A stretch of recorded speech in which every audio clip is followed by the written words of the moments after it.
as we begin this series of very delicious conversations that are all about this intentional universe, the first thing we want to talk about is what we mean by intentional universe. And quite literally what we mean by this topic, by this phrase, is the very place that you inhabit. Now, this is a physical space, it is an emotional space, it is a mental space. But above all things, when we use the word universe, we're talking about the constructed universe. We're talking about how you, through the power of your intention, have created something quite vast, quite wonderful, quite amazing, and quite delicious. First and foremost, you sit at the center of this intentional universe. And for the physical part, let us say very clearly that the only parts on a metaphysical level that actually exist, that are yours, that belong to you, but that actually exist are the parts that you have any sensory information about. If you cannot see it or cannot hear it, cannot taste it, touch it, smell it, on a physical level, it doesn't exist. Now, we know this is a highly illogical statement that is not backed up by any sort of scientific approach that even, in fact, belies the fact that you can get in a hot air balloon and rise up higher in the sky and see more and more of the landscape. And it seems like, well, was all of that there just because I couldn't see it? And the answer to that question metaphysically is no, it wasn't. It was only there once you were able to see it. So if you get in your car and you drive down a road you've never driven, the very pavement that unfolds underneath the wheels of your car and the very trees that appear in the landscape and the cows and the sheep and the goats that are there alongside the road, all of these things are there having appeared for your benefit. This is what we mean by an intentional universe. You intend for things to happen, and they do. Now, when we say all of this, we want to also remind you that you are not actually living in this intentional universe as though it were an intentional universe. You're very purposely treating it in the much more objectivist, concrete sort of way. You're treating the very dirt that is under your feet as being part of a very large planet that really just simply rotates on an axis and moves around a large star. So the sun rises and the sun sets, and you say, well, it is the revolution of the earth that causes this to occur. You're not really living in an intentional universe for the most part. You're mostly living in a chaotic universe. And a chaotic universe is a subset. It's a piece of the intentional universe. It's a piece that you carved out of it. It doesn't actually exist in any terms at all, but it's an illusion that you have created in order to play out certain ideas. And for reasons that we will be discussing as this series of conversations goes along. But let us begin by just saying the chaotic universe is basically one that's based on fear of the future, and regret of the past. It's something you had to be taught. It's not something that you came into your experience knowing anything about, really, although you knew something like this would probably happen. The chaotic universe is one where you're planning, you're measuring, you're preparing, you're cautious, you're very, very, very aware of what is happening in order to be able to make sure that you don't make a mistake, that you don't mess anything up, because if you do, you don't know what could happen, and whatever it is that would happen would be probably pretty bad. It's not going to be something you would want, at least. In a chaotic universe, everything you're doing is to either deal with the regrets from the past that you don't like, or prepare for the uncertain future that you're pretty sure is coming. Things happen to you randomly. Things are actually adversarial, as are most people. Even people who are nice will show an adversarial aspect from time to time. And you have to deal with these things. Any phrase that begins, everyone knows that, is a hallmark of a chaotic universe. It It's a way of sharing information from one person to the next and saying, here's what I discovered in my chaotic universe that didn't work well, and let me tell you how I dealt with it. And these are very wonderful things. They're very well-meaning. They're very kind and compassionate. But they are still all rooted in the same idea that there is a chaotic universe that is actually attacking you. Not personally, and not even really specifically, but randomly. That things fall out of the sky and hit you on the head, that you trip over unseen objects, fall and hit your nose on the ground and break your arm, that really unwanted things can just sort of come out of nowhere. And the idea of a chaotic universe is the best explanation for these. You could blame them on a vengeful God for the punishment of your sins. You could say that it's just, Newtonian physics at work that's eventually going to catch up with you. Or you could just say, which is what almost everyone says, no, it's just random things that happen. Meteorites fall out of the sky and hit both the just and the unjust. They don't discriminate. It's random. It's chaotic. And you just have to do the best you can do to prepare for it and deal with it. And you have to learn how to cope. Most healing arts, including psychiatry and psychology, are devoted to the amelioration of these chaotic events. They're designed to help you recover from the attacks and to prepare you in good stead to make sure they don't happen. If you take this pill, this bacteria will not attack you. If you are prepared in conversation and you know how to communicate effectively, you will not be attacked and you will not hurt anyone. Because in the chaotic universe, you are as much of a bad actor as anyone. You could inadvertently hurt someone and not know anything about it until much later, and then be very appalled and very sad to discover that this has happened. This is the nature of the chaotic universe. It's random, and it's painful, but it has to be dealt with, and it has to be dealt with rationally. This is an idea that has been developed. It is not something that exists with or without you. This is your idea, and the things that we listed are just a handful, a tiny handful, of the possible ramifications of living in a chaotic universe.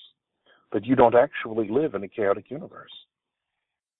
You live in an intentional universe, and the chaos is part of the intention.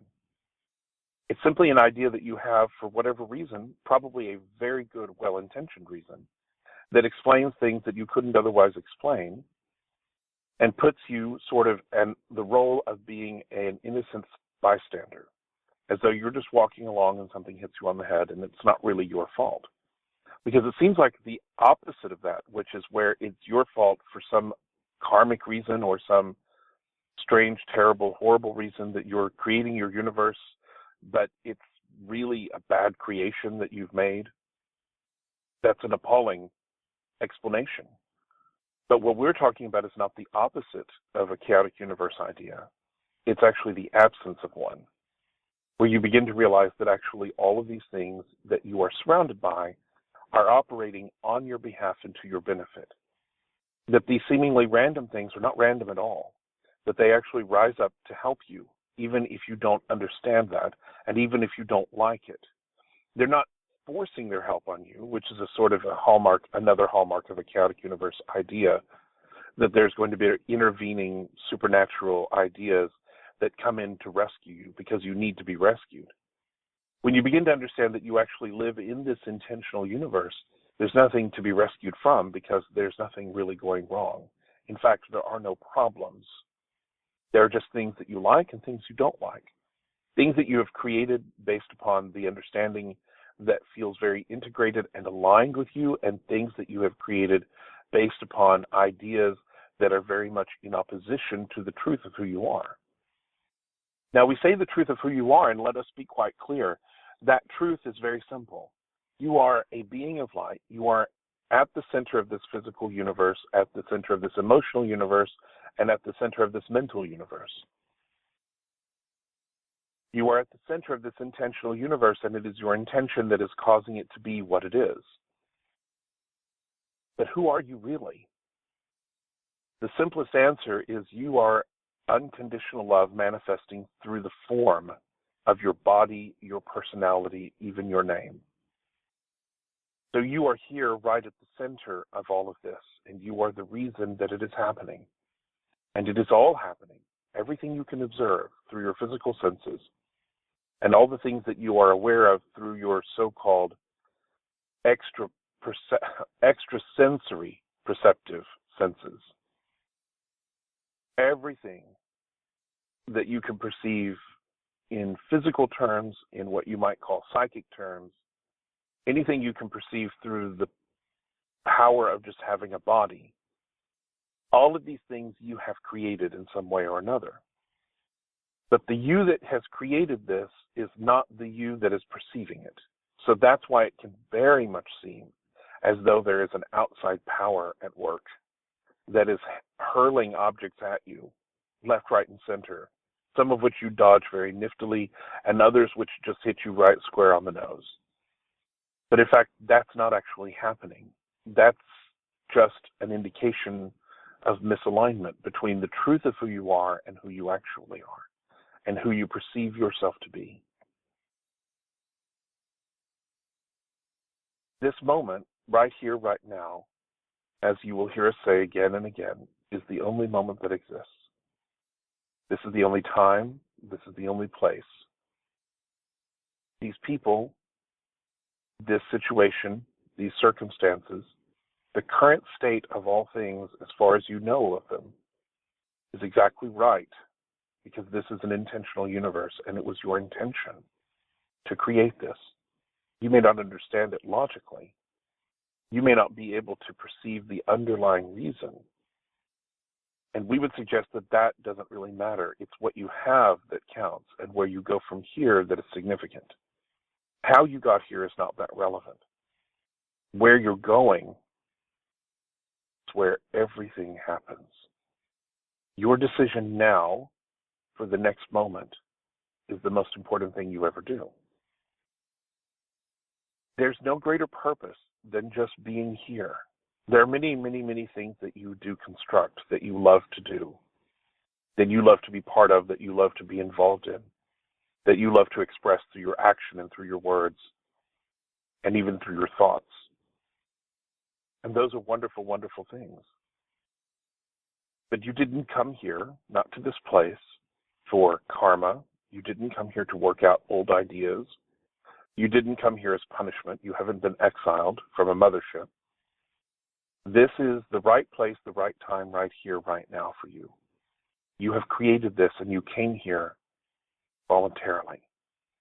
Now, there's one other thing that we're going to say again and again and again, and that is, when you came here, we're going to use that phrase again and again and again, and we want to remind you that probably you're thinking about when you were born. But the actual more significant point is when you last awoke. We don't mean that metaphorically, we mean it quite literally. When you returned from sleep, when you returned from your non-physical journey that happened overnight or during your nap, or whenever it was, since the last time you slept, that's when you came here. Because the construction of this physical universe is very specifically yours. And every morning when you awake and you return, you're not coming back to the same thing over and over again. You're coming back into the place that you have decided to have for whatever reason, for whatever purpose.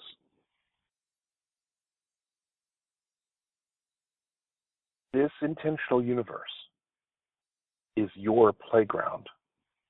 You're here for the fun and the delight of it. And we very much understand if you were to say to us, this doesn't feel like play, this doesn't feel like fun, this feels like a whole bunch of complicated stuff that all got messed up together, that all is very, very intensely tied up.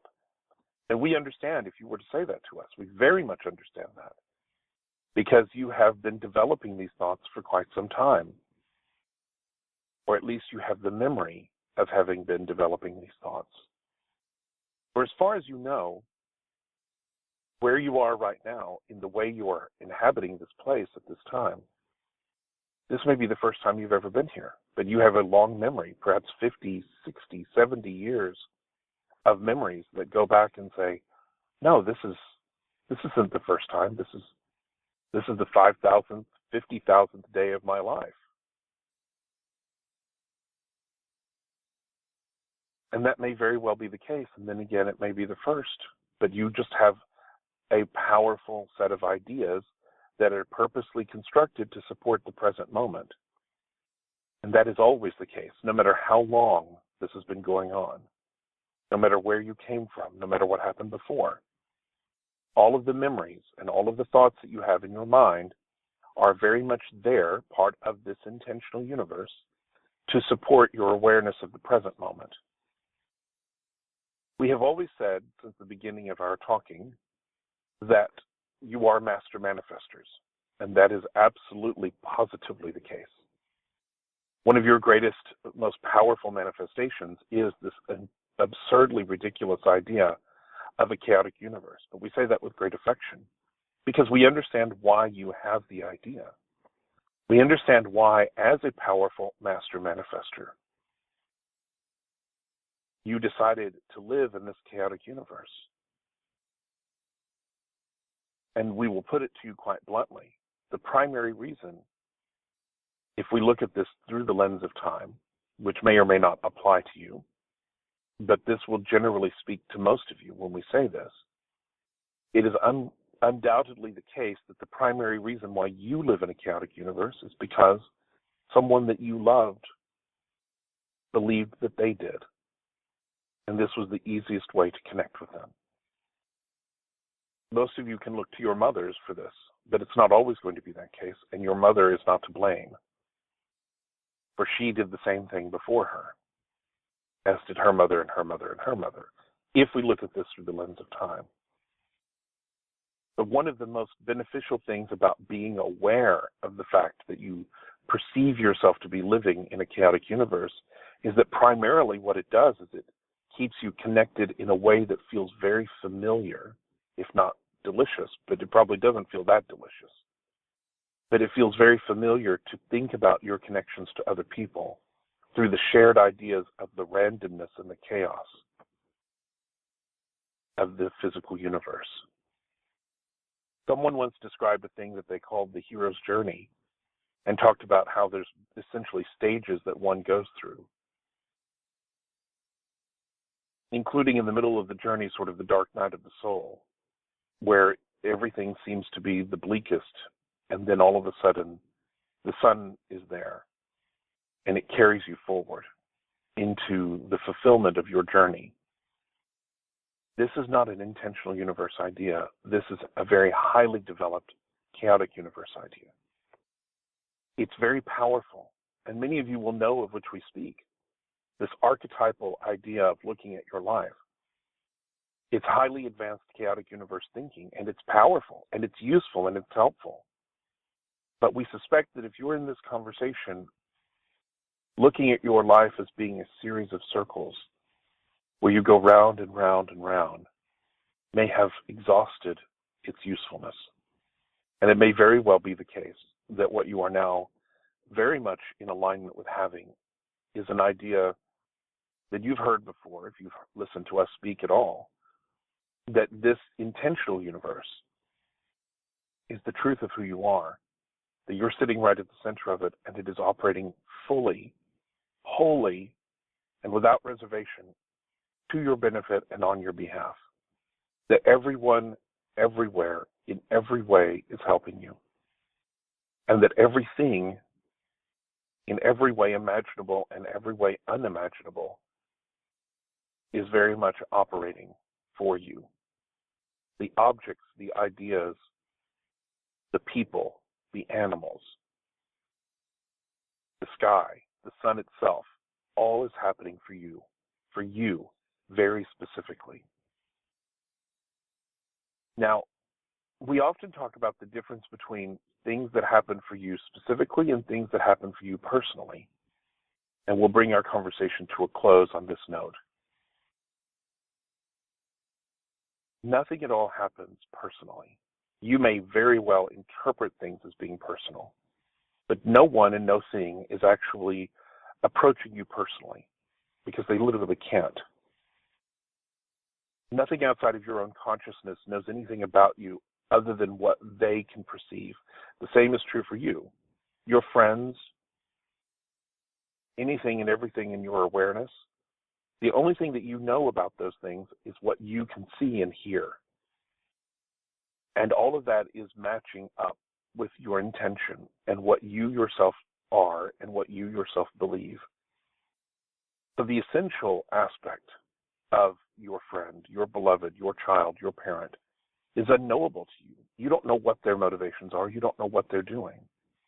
You cannot actually attend to them personally.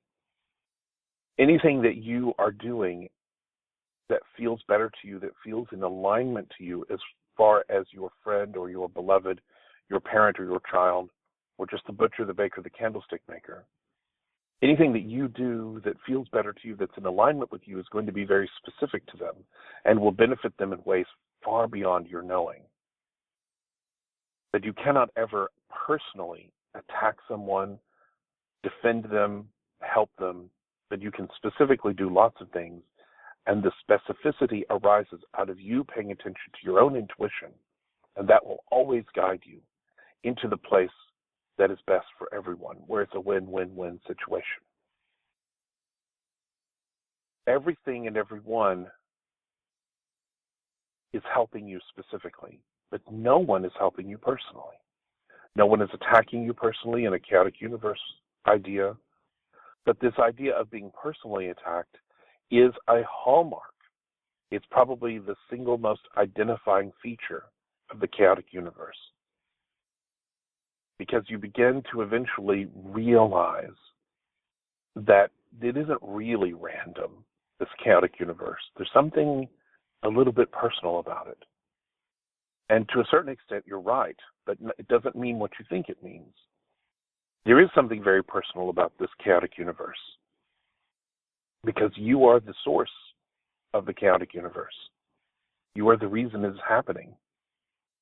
And it's only your unwillingness to align yourself with the truth of who you are, whether you're conscious of that or not, that causes these things to befall you. And so it feels a little bit malicious. It feels a little bit personal. And then you can take that idea and run with it, and you're probably very familiar with it, and you begin to think in your mind, at least, if not actually saying it out loud, where you begin to accuse other people of doing things to you. And then you begin to wonder, am I doing that? And you begin to wonder how often you've done that to them, not realizing that what's actually happening here is a complete delusion. There's nothing chaotic happening. There's just a misalignment of ideas that are easily corrected in the moment by paying attention to what feels better. Because you see, one of the things that has happened in the chaotic universe is that you have figured out that the smartest thing, the most effective thing, and the most logical thing is to plan out what you're going to do and stick to the plan as much as you can and ignore your emotion or try to overcome it.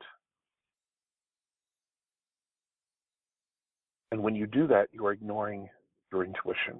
And that isn't ever going to work out very well. But we don't need to explain that to you, because you have undoubtedly at least the memories of years and years and years of experience with that.